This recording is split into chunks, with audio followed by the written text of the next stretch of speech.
Hi everybody and welcome. Today I have Sony SRS-XV500 speaker and I'm going to tell you how can you easily install this app for your iPhone and how to set up this speaker with this application.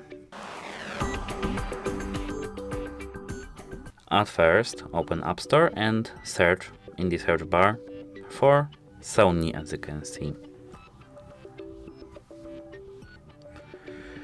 Here, scroll a little bit down so that you can see Sony Music Center. Then tap on this download icon. If you have here Get, you have to authorize yourself using Face ID or your Apple ID password. After installing, open your app.